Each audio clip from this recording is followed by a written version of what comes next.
13 जून 2023 को उत्तराखंड की राजधानी देहरादून के क्लेमेंट टाउन थाना क्षेत्र में टनल रोड C13 के रहने वाले किसी व्यक्ति ने पुलिस को फोन किया और बताया कि उनके पड़ोस के एक मकान से बहुत गंदी बदबू आ रही है और ये बदबू धीरे धीरे बढ़ती ही जा रही है।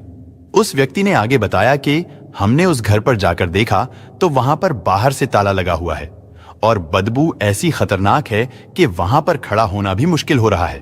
उसने बताया कि जब उन्होंने दरवाजे को पीटना शुरू किया तो अंदर से अचानक किसी बच्चे के रोने की आवाज आने लगी, जिससे उन लोगों को लगा कि शायद घर में कोई ना कोई तो जरूर है।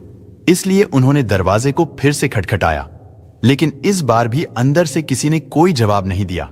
उस व्यक्ति ने पुलिस से कहा कि आप एक बार आकर चेक कर लीजिए।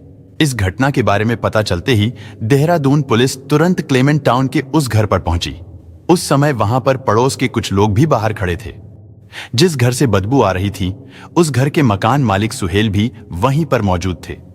मकान मालिक सुहेल ग्राउंड फ्लोर पर रहते थे, जबकि बदबू फर्स्ट फ्लोर से आ रही थी। इसलिए पुलिस तुरंत फर्स्ट फ्लोर पर जाती है। वहां पर घर के अंदर जाने के लिए 2 दरवाजे थे, लेकिन मेन दरवाजे पर बाहर से ताला लगा हुआ था और दूसरा दरवाजा अंदर से बंद किया गया था। लेकिन अच्छी बात यह थी कि उनमें से एक दरवाजे पर जाली लगी हुई थी और शायद इसी जाली की वजह से दुर्गंध बाहर आ रही थी, क्योंकि अगर नॉर्मल दरवाजा होता तो किसी को पता नहीं चलता। खैर, पुलिस जाली वाले दरवाजे की जाली काटती है और घर के अंदर जाती है। साथ ही कुछ पड़ोसी भी अंदर चले जाते हैं। लेकिन घर के अंदर बेडरूम का मंजर इतना भयानक था कि जिसे देखकर पुलिस भी सहम गई और वहां पर मौजूद पड़ोसियों की भी हालत खराब हो गई, क्योंकि वहां कमरे के अंदर फर्श पर 2 लाशें पड़ी थीं और देखने से लग रहा था कि उनमें से एक शव किसी पुरुष का और दूसरा किसी महिला का है। उन शवों की हालत बहुत खराब हो चुकी थी। ऐसा लगता था जैसे वो शव पिछले कई दिनों से वहां पर पड़े हों। उनके नाक और गले से काफी खून निकला हुआ था, जो पूरे फर्श पर फैला हुआ था और सूख कर पूरी तरह से काला पड़ चुका था। उन लाशों पर कीड़े भी रेंग रहे थे। लेकिन तभी अचानक उनकी नजर एक ऐसी चीज पर पड़ी जिसे देखकर वहां पर सभी लोग हैरान रह गए थे, क्योंकि वहां पर उन दोनों लाशों के पास एक नवजात बच्चा भी पड़ा हुआ था। जब पुलिस ने उस बच्चे को चेक किया तो पता चलता है कि वो अभी भी जिंदा है और उसको देखने से लगा कि शायद बच्चे को पैदा हुए ज्यादा समय नहीं हुआ होगा। ज्यादा से ज्यादा उस बच्चे की उम्र 1 हफ्ता रही होगी और कहीं ना कहीं ये बच्चा उन्हीं मरने वालों का था। और इसका मतलब था कि जब से उनकी मृत्यु हुई तब से ये बच्चा भूखा प्यासा उस बदबू के बीच पड़ा हुआ था, जिसकी वजह से उसका शरीर भी पीला पड़ चुका था और उसके ऊपर भी कीड़े रेंग रहे थे। इसके बाद पुलिस ने बिना देरी किए तुरंत बच्चे को हॉस्पिटल भिजवाया। वहां पर डॉक्टरों ने उसका ट्रीटमेंट शुरू कर दिया था। इसके बाद फोरेंसिक टीम को भी घटना स्थल पर बुलाया जाता है। फोरेंसिक टीम घटना स्थल पर पहुंचकर सबूत जुटाने में लग जाती है। मकान मालिक से पूछताछ करने पर पता चला कि ऊपर का कमरा उन्होंने अनम और काशिफ नाम के कपल को किराए पर दिया था और जब किसी व्यक्ति ने पुलिस को कॉल करके इस घटना की सूचना दी थी। इत्तेफाक से उसी समय एक महिला भी कुछ लोगों के साथ क्लेमेंट टाउन पुलिस स्टेशन पहुंचती है और वो अपने पति की गुमशुदगी की रिपोर्ट दर्ज कराती है। उसने बताया था उसके पति 10 जून से फोन नहीं उठा रहे थे, जबकि वो लगातार उनको फोन कर रही थी और फिर 12 जून से उनका फोन स्विच ऑफ हो गया, जिसके बाद 13 जून को चिंतित होकर उस महिला को पुलिस स्टेशन आना पड़ा। उस महिला ने बताया कि वैसे तो उनका घर मूल रूप से उत्तर प्रदेश में सहारनपुर जिले के चहलौली थाना क्षेत्र में था, लेकिन कई दिनों से पति से बात न होने के कारण वो महिला गुमशुदगी की रिपोर्ट लिखाने के लिए सहारनपुर से देहरादून आई थी, क्योंकि उसका पति देहरादून में ही काम करता था और वहीं पर रहता था। इधर काशिफ और अनम की बात करें तो उनके घर में किसी तीसरे इंसान के आने की आशंका नहीं लग रही थी, क्योंकि घर में सारा सामान अपनी जगह पर ठीक ठाक रखा हुआ था, यानी घर से कुछ भी गायब नहीं हुआ था। साथ ही एक दरवाजे पर बाहर से ताला लगा हुआ था और दूसरे दरवाजे को अंदर से कुंडी लगी हुई थी, जिससे लग रहा था कि शायद उन्होंने एक दरवाजे को परमानेंटली बाहर से बंद किया हुआ होगा और दूसरे दरवाजे से आते जाते होंगे। लेकिन अब सवाल यह था कि वो लोग बाहर से ताला क्यों लगाएंगे, जबकि उन्हें तो ताला अंदर से लगाना चाहिए था। पहले तो पुलिस को लगा कि इस कपल ने खुद की है, लेकिन फिर पुलिस को लगा कि कोई भी इंसान खुद को इतनी तकलीफ देकर क्यों मारेगा, क्योंकि आम तौर पर देखा गया है कि अगर कोई भी खुदकुशी करता है तो वो अक्सर फंदे से लटक कर ही करता है। यही चीज पुलिस को सोचने पर मजबूर कर रही थी। और सबसे बड़ी बात यह थी कि वहां पर 1 हफ्ते का बच्चा भी जिंदा पड़ा हुआ मिला था।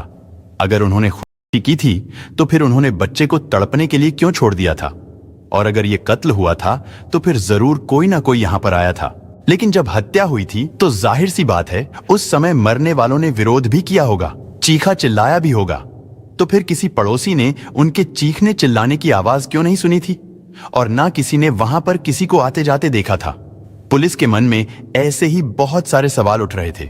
इसके बाद पुलिस ने उन शवों को पोस्टमार्टम के लिए हॉस्पिटल भिजवा दिया, क्योंकि आगे की जांच के लिए सबसे पहले यह जानना जरूरी था कि उनकी मौत कैसे हुई है। मकान मालिक से बात करने पर पता चला कि काशिफ और अनम इस घटना से 4 महीने पहले ही यहां शिफ्ट हुए थे। उस दौरान अनम प्रेग्नेंट थी। इसके बाद वो दोनों 8 जून को किसी प्राइवेट हॉस्पिटल में गए, जहां पर अनम ने एक बच्चे को जन्म दिया। और फिर 10 जून को वो लोग घर वापस आ गए। मकान मालिक ने बताया कि उसके बाद से ये लोग घर से बाहर नहीं निकले। पुलिस हत्या और खुदकुशी में कंफ्यूज हो रही थी और पोस्टमार्टम रिपोर्ट से भी कुछ खास पता नहीं चल पाया था, क्योंकि लाशें पूरी तरह से सड़ चुकी थीं, जिसकी वजह से मौत का सही कारण पता लगाना बहुत मुश्किल था। इसके बाद पुलिस ने मरने वालों के घर वालों का पता लगाकर उनसे पूछताछ करनी शुरू की, क्योंकि मरने वालों के बारे में अब उनसे ही कुछ पता चल सकता था। पूछताछ करने पर पता चला कि काशिफ का घर सहारनपुर में था। साथ ही यह भी पता चला कि सहारनपुर में भी काशिफ की एक और पत्नी है, यानी उसकी पहले ही एक शादी हो चुकी थी और अनम उसकी दूसरी पत्नी थी। उसकी पहली पत्नी का नाम नुसरत था। नुसरत और काशिफ का एक बेटा भी था। अब ये सारी बातें पता चलते ही पुलिस के निशाने पर काशिफ की पहली पत्नी नुसरत आ जाती है। हो सकता था शायद वो अपने पति की दूसरी शादी से खुश ना हो, इसीलिए उसने उनकी हत्या करवा दी हो, क्योंकि कई केस में ऐसा हुआ भी है। और हो सकता था वैसा ही कुछ इस केस में भी हुआ हो। धीरे धीरे सुराग मिलते रहे और फिर घटना के 2 दिन बाद जब नुसरत के बारे में पता चला तो पुलिस की एक टीम देहरादून से सहारनपुर के लिए रवाना हो गई। नुसरत अपने ससुराल यानी काशिफ के घर पर ही थी। पुलिस ने वहां पहुंचकर नुसरत से पूछताछ की। नुसरत ने बताया कि उसका अपने पति से दूसरी शादी को लेकर कोई विवाद नहीं था, यानी दूसरी शादी के बाद भी उनके बीच अच्छे संबंध थे। नुसरत ने बताया कि उनकी हर रोज फोन पर भी बात होती थी, लेकिन अचानक से 10 जून के बाद काशिफ ने फोन उठाना बंद कर दिया और फिर 12 जून को उसका फोन स्विच ऑफ हो गया था, जिसकी वजह से नुसरत 13 जून को खुद अपने पति की गुमशुदगी को लेकर देहरादून पहुंची थी। वहां जाकर उसने क्लेमेंट टाउन थाने में कंप्लेंट भी दर्ज कराई थी। पुलिस ने कंफर्मेशन के लिए थाने में चेक करवाया तो पता चला कि सच में नुसरत ने कंप्लेंट दर्ज कराई थी।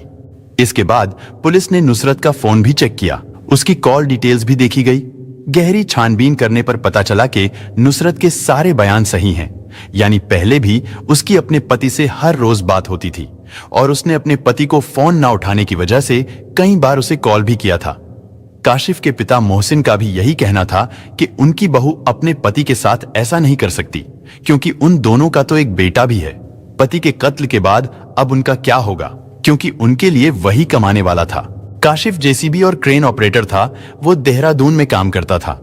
पूछताछ और छानबीन करने के बाद पुलिस ने नुसरत को क्लीन चिट दे दी और उसे शक के दायरे से बाहर कर दिया गया। इसके बाद पुलिस काशिफ के पड़ोसियों से भी पूछताछ करती है।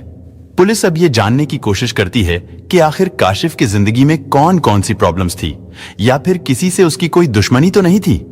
घर वालों और गांव वालों से बात करने पर पता चला कि काशिफ ने काफी पैसे उधार लिए हुए थे। उसके ऊपर करीब 15 लाख रुपए का कर्ज था, जिसकी वजह से वो थोड़ा परेशान भी रहता था। ऐसे में पुलिस ने सोचा कि हो सकता है कर्ज से छुटकारा पाने के लिए काशिफ ने पहले अपनी पत्नी की जान ली हो और फिर खुद को भी खत्म कर लिया हो, लेकिन प्यार और लगाव के कारण बच्चे को मारने की हिम्मत नहीं जुटा पाया होगा। और यह भी हो सकता था कि जिनसे उसने कर्ज लिया था उन्होंने ही इस वारदात को अंजाम दिया हो, लेकिन पुलिस को लग रहा था कि कर्ज देने वाला व्यक्ति ऐसा नहीं करेगा, क्योंकि अगर वो काशिफ को कत्ल करता तो उसका पैसा मिलने की उम्मीद ही खत्म हो जाती। और जब पुलिस को सहारनपुर से भी कोई सुराग नहीं मिला तो पुलिस वापस देहरादून नाकाम लौट आई। इसके बाद पुलिस ने काशिफ और अनम के फोन की सीडीआर निकलवाई। उनकी कॉल डिटेल को भी चेक किया गया, लेकिन उससे भी कुछ पता नहीं चला, क्योंकि उनके फोन में जितने भी नंबर थे वो सभी नंबर उनके जानने वाले लोगों के थे। इसी दौरान खुशखबरी मिलती है कि मृतकों का बच्चा हॉस्पिटल में रिकवर कर गया है और अब वो खतरे से बाहर है। डॉक्टर्स के अनुसार उसकी हालत बहुत खराब थी। हालांकि ये बच्चा अपने टाइम से पैदा हुआ था और बिल्कुल स्वस्थ था। उसका वजन भी ठीक था। डॉक्टरों का कहना था कि अगर इसकी प्रीमेच्योर डिलीवरी हुई होती तो शायद इसकी भी अपने माता पिता की तरह मौत हो जाती। इधर पुलिस भी अपनी जांच को आगे बढ़ा रही थी और कत्ल के सुराग ढूंढने की कोशिश कर रही थी। उन्होंने क्लेमेंट टाउन के वारदात वाले इलाके में उस घर के आसपास जितने भी सीसीटीवी कैमरे लगे हुए थे, पुलिस उन सभी को खंगालना शुरू करती है। वैसे तो उस घर के आसपास कोई कैमरा नहीं लगा हुआ था, लेकिन एक कैमरा मेन रोड पर लगा हुआ था। पुलिस को जांच में इतना तो पता चल ही गया था कि ये कत्ल 10 जून से 13 जून के बीच में ही किए गए हैं। तभी तो उन दोनों लाशों की इतनी बुरी हालत हो गई थी। इसलिए अब पुलिस 10 जून से आगे की सारी फुटेज निकालती है और उन्हें चेक करती है, क्योंकि दिन में तो उस इलाके में लोगों की चहल पहल होती है, इसलिए कोई भी उस समय हत्या करके वहां से भाग नहीं सकता।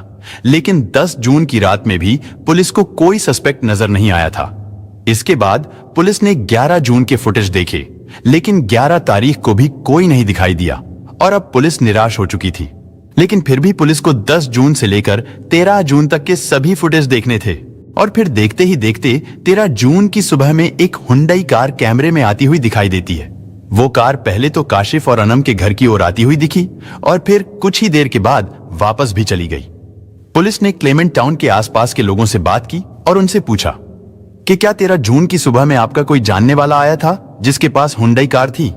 लेकिन उस टाउन में रहने वाले सभी लोगों ने मना कर दिया कि उनके यहां कोई हुंडई कार में नहीं आया था और इससे पुलिस समझ गई थी कि इन हत्याओं में उस कार का कोई ना कोई रोल जरूर है।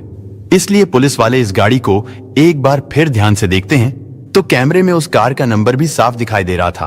पुलिस इस नंबर के जरिए कार के मालिक के बारे में पता लगाती है तो पता चलता है कि कार के ऑनर का नाम अश्वद है। साथ ही पुलिस को उसका एड्रेस भी मिल जाता है।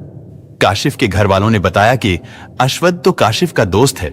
इसके बाद पुलिस अश्वद के पास पहुंचती है और उससे कार के बारे में पूछती है। उसने बताया कि 13 जून को उसकी कार शहबाज नाम के एक लड़के के पास थी, लेकिन उस रात वो कहां गया था इसके बारे में उसे नहीं पता था। पुलिस ने काशिफ के दोस्त अश्वद से पूछा कि ये शहबाज कौन है। उसने बताया कि शहबाज अनम का बड़ा भाई है। पुलिस ये बात सुनकर हैरान रह गई कि भला अनम का भाई इस इलाके में इतनी रात को क्यों आया था। साथ ही पुलिस के लिए यह यकीन करना भी मुश्किल हो रहा था कि जिसकी वो लोग तलाश कर रहे हैं कहीं वो अनम का भाई शहबाज ही तो नहीं है। लेकिन अब सवाल था कि वो अपनी बहन और जीजा को कत्ल क्यों करेगा। इसी दौरान पुलिस को अनम के मोबाइल फोन में एक ऐसा वीडियो मिला जिसमें अनम कह रही थी कि उसका भाई उसे और उसके पति काशिफ को जान से मारने की धमकियां दे रहा है और वो उन्हें मारने का प्लान बना रहा है, इसलिए उन दोनों को अपनी जान का खतरा है। अनम रोते हुए ये सारी बातें बोल रही थी। वीडियो देखने के बाद अब साफ हो गया था कि इस कांड में शहबाज का ही हाथ है। इसके बाद पुलिस शहबाज के मोबाइल की सीडीआर निकालती है। उससे पता चला कि 10 जून की रात को शहबाज ने अपना फोन स्विच ऑफ कर रखा था और फिर उसका फोन 11 जून की सुबह को ही ऑन हुआ था। वैसे तो ये कोई बड़ी बात नहीं थी, क्योंकि ऐसा तो अक्सर लोग करते हैं ताकि रात में उन्हें कोई डिस्टर्ब ना करे, लेकिन ऐसा करने वाले लोग हर रात को करते हैं। मगर शहबाज ने केवल 10 जून की रात को ही अपना फोन बंद किया था। ना तो उसने इससे पहले कभी ऐसा किया था और ना ही इसके बाद कभी ऐसा किया, और यही चीज शहबाज को शक के घेरे में ला रही थी। साथ ही ये भी पता चला कि 13 जून को उसकी लोकेशन क्लेमेंट टाउन में ही थी और 10 जून को भी फोन स्विच ऑफ होने से पहले वो अपनी बहन के किराए वाले घर पर ही था। लेकिन जब उसका फोन ऑन हुआ तो वो कहीं और था। इधर जब इस हत्या में शहबाज का नाम आया तो काशिफ के पिता ने क्लेमेंट टाउन जाकर शहबाज के खिलाफ रिपोर्ट दर्ज करा दी कि उनके बेटे और बहू की हत्या के पीछे शहबाज का ही हाथ है, क्योंकि अनम का मायका और ससुराल दोनों सहारनपुर में ही थे और उनका गांव भी एक ही था। तो इसलिए पुलिस फिर से सहारनपुर जाती है और शहबाज को अरेस्ट कर लेती है। इसके बाद शहबाज को देहरादून लाकर उससे पूछताछ की गई, लेकिन शहबाज अपने ऊपर लगे सभी आरोपों को नकार देता है। वो कहता है कि भला वो अपनी बहन और जीजा की हत्या क्यों करेगा। अपनी बहन को तो ये मार नहीं सकता था और अपने जीजा को मारकर वो बहन को विधवा नहीं कर सकता था। लेकिन उसके खिलाफ पुलिस के पास भी कई ठोस सबूत थे। इसके बाद पुलिस ने सीसीटीवी फुटेज, शहबाज के उस समय की लोकेशन, उसके फोन का स्विच ऑफ होना, अश्वद का बयान जिससे शहबाज ने उस दिन कार मांगी थी, ये सारी चीजें पुलिस ने शहबाज के सामने रखी और फिर उससे कड़ाई से पूछताछ की तो वो जल्दी ही टूट गया और उसने अपना जुर्म स्वीकार कर लिया कि अपनी बहन अनम और काशिफ की हत्या उसी ने की है और उनके बच्चे को जिंदा इसलिए छोड़ दिया था क्योंकि उस बच्चे का जन्म 9 जून को ही हुआ था। इसलिए उसने सोचा कि बच्चा छोटा है, भूखा रहने से वो खुद ही मर जाएगा। जो है उसको उसने गला रेत करके चाकू से, छोटा वाला चाकू होता है एक आर्यनुमा, उससे उसका गला रेता। उसके बीच जब उसकी बहन उठ गई थी तो उस बहन, अपने बहन का भी जो है उसने मुंह दबा करके, गला दबा करके और मुंह दबा करके उसने उसको मार दिया। दरअसल शहबाज और काशिफ दोनों एक ही गांव के रहने वाले थे और वो दोनों दोस्त भी थे। और फिर काशिफ ने शहबाज की बहन अनम से शादी भी कर ली थी, जिसके बाद उनकी दोस्ती रिश्ते में बदल गई थी। इतना ही नहीं, शहबाज को देहरादून भी काशिफ ने ही घूमने के लिए बुलाया था और वो लोग घूमने के लिए भी जाते हैं। शहबाज के दिल में तो पहले से ही काशिफ के प्रति बहुत गुस्सा था। शहबाज ने सोचा था कि वो देवभूमि में ही काशिफ का खेल खत्म कर देगा, लेकिन वो भीड़ भाड़ वाला इलाका था जिसकी वजह से उसने अपना प्लान कैंसिल कर दिया।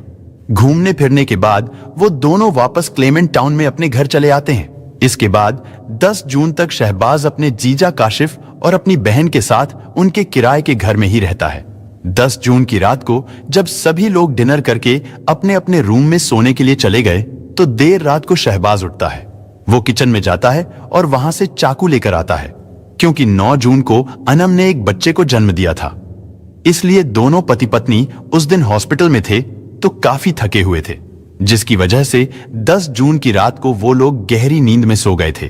शहबाज चाकू लेकर अपनी बहन के बेडरूम में गया और वहां सो रहे उसके पति काशिफ का गला चाकू से रेत दिया। काशिफ उसका विरोध करने की कोशिश करता है, वो चीखने की भी कोशिश करता है, लेकिन शहबाज ने उसके शरीर पर ताबड़तोड़ चाकू से हमला कर दिया, जिससे काशिफ की मौके पर ही मौत हो गई। इसी बीच उसकी बहन अनम की भी नींद खुल गई। उसने अपनी आंखों के सामने अपने भाई के हाथों अपने पति को मरते हुए देखा तो वो अपने भाई को रोकने की कोशिश करती है, लेकिन तब तक बहुत देर हो चुकी थी। शहबाज यहां पर भी नहीं रुका। काशिफ को मौत के घाट उतारने के बाद शहबाज ने अपनी बहन को भी आसानी से काबू कर लिया, क्योंकि एक दिन पहले अनम लेबर पेन में थी, इसलिए वो बहुत कमजोर हो गई थी, जिसकी वजह से शहबाज ने उसको आसानी से दबोच लिया और फिर उसने गला दबाकर अनम को खत्म कर दिया। इसी दौरान वो दोनों पति पत्नी बेड से नीचे फर्श पर गिर गए थे। उन दोनों को खत्म करने के बाद शहबाज ने खुद को अच्छी तरह से साफ किया। इसके बाद शहबाज एक दरवाजे की अंदर से कुंडी लगाता है और दूसरे दरवाजे को बाहर से ताला लगाकर चुपचाप वहां से निकल जाता है। लेकिन घटना वाली रात शहबाज किसी भी कैमरे में जाते हुए नहीं दिखा और फिर कई दिन बाद यानी 13 जून की सुबह को वो अपने दोस्त अश्वद की कार लेकर दोबारा अपनी बहन के घर पर आया और ठीक उसी समय वो कार कैमरे में कैद हो गई थी। खैर, शहबाज बहन के घर पर आता है और ताला खोलकर घर के अंदर चला जाता है, लेकिन जैसे ही वो घर के अंदर जाता है तो वहां का दृश्य देखकर उसके होश खराब हो जाते हैं, क्योंकि उस पूरे बेडरूम में खून ही खून फैला हुआ था जो पूरी तरह से सूख चुका था। साथ ही उन लाशों से बहुत गंदी बदबू भी आ रही थी। शहबाज ने सोचा था कि वो उन दोनों शवों को गाड़ी में ले जाएगा और उन्हें किसी दूसरी जगह ठिकाने लगा देगा, लेकिन बदबू इतनी ज्यादा और इतनी खतरनाक थी कि वो उनके पास भी नहीं जा पाया। सबसे दुखद बात ये कि वो मासूम बच्चा भी उस कमरे में बेड पर यूं ही पड़ा था। इसके बाद शहबाज ने उन लाशों को ठिकाने लगाने का प्लान कैंसिल कर दिया और ताला लगाकर कार से वापस अपने घर चला गया। शहबाज ने ये तो बता दिया था कि उसने ही काशिफ और अनम को कत्ल किया और ये भी बता दिया था कि उसने उन्हें किस तरह से कत्ल किया था, लेकिन अब सवाल ये था कि आखिर एक भाई ने अपनी बहन, जिसको मां बने एक दिन भी नहीं हुआ था, उसको इतनी बेरहमी से क्यों खत्म कर दिया था। साथ ही उसने अपने जीजा को भी मौत के घाट उतार दिया था और उसने अपने 2 दिन के मासूम भांजे को वहां पर तड़पने के लिए क्यों छोड़ दिया था। पूछताछ के दौरान शहबाज ने बताया कि 8 साल पहले उसके पिता की मौत हाइड्रा के नीचे दबकर हो गई थी और उस हाइड्रा को काशिफ का भाई चला रहा था। शहबाज का कहना था कि उन्होंने जानबूझकर उसके पिता को मारा था, क्योंकि उस समय वो छोटा था, इसलिए बदला नहीं ले सकता था। और फिर इस घटना से 1 साल पहले शहबाज किसी लड़की से दुष्कर्म के मामले में जेल चला गया था। इसी बीच काशिफ और उसकी बहन अनम ने घर से भागकर शादी कर ली और जब वो जेल से बाहर आया तो गांव के सभी लोग उसका मजाक उड़ाने लगे। इन सब चीजों ने शहबाज के अंदर और भी ज्यादा गुस्सा भर दिया था। वो अपनी बेइज्जती का बदला लेना चाहता था क्योंकि इन सब का जिम्मेदार वो काशिफ को ही मानता था। इसलिए पहले तो उसने अपनी बहन और काशिफ को धमकियां देनी शुरू की, जिस कारण अनम ने वो वीडियो बनाया था। फिर उसने बदला लेने के लिए काशिफ से नजदीकियां बढ़ानी शुरू कर दी थीं। और फिर 10 जून को काशिफ ने ही उसे उत्तरकाशी चलने के लिए बुलाया था। वहां काशिफ ने मैगी बनाई और वो तीनों उसे खाने के बाद सो गए, लेकिन शहबाज नहीं सोया था। उसने रात में किचन से चाकू उठाया और काशिफ का सोते हुए गला रेत दिया। अनम की आंख खुली तो उसने शोर मचाने का प्रयास किया, लेकिन शहबाज ने गला दबाकर उसे भी मौत के घाट उतार दिया। इसके बाद वो वहां से चला गया। शहबाज ने बताया कि जब उसने काशिफ का गला रेता था तो खून का फव्वारा छूट गया था और कुछ धब्बे दीवार पर भी लगे थे। जाते समय वो उन्हें कपड़े से साफ कर गया था, लेकिन हत्या में इस्तेमाल किया गया चाकू उसने अपनी जेब में रख लिया था और उसे आशा रोड़ी के जंगल में फेंक दिया था। शहबाज अकेले होने के कारण उस दिन शवों को ठिकाने नहीं लगा सका था। उस दिन उसे लगा कि अगर किसी ने बच्चे के रोने की आवाज सुन ली तो मामला खुल जाएगा और वो पकड़ा जाएगा। लेकिन जब कई दिन बीतने के बाद भी वहां से कोई खबर नहीं आई तो वो 12 जून की रात अपने दोस्त की कार लेकर फिर से देहरादून में काशिफ के घर आया। उसने वहां से उन शवों को ले जाने की कोशिश की, लेकिन वो कामयाब नहीं हो पाया। इधर अनम और काशिफ का बच्चा जो कि हॉस्पिटल में था, वो अब पूरी तरह से स्वस्थ हो चुका था। और फिर 23 जून को चाइल्ड वेलफेयर कमेटी की देखरेख में बच्चा उसके दादा दादी यानी काशिफ के मां बाप को सौंप दिया गया। इधर पुलिस ने शहबाज के दिए गए बयान और सबूतों के आधार पर चार्जशीट तैयार करके उसे कोर्ट में पेश कर दिया था। फिर वहां से उसे जेल भेज दिया गया। फिलहाल इस केस की स्थिति के बारे में बात करें तो शहबाज अभी जेल में है और यह केस अभी भी सेशन कोर्ट में चल रहा है।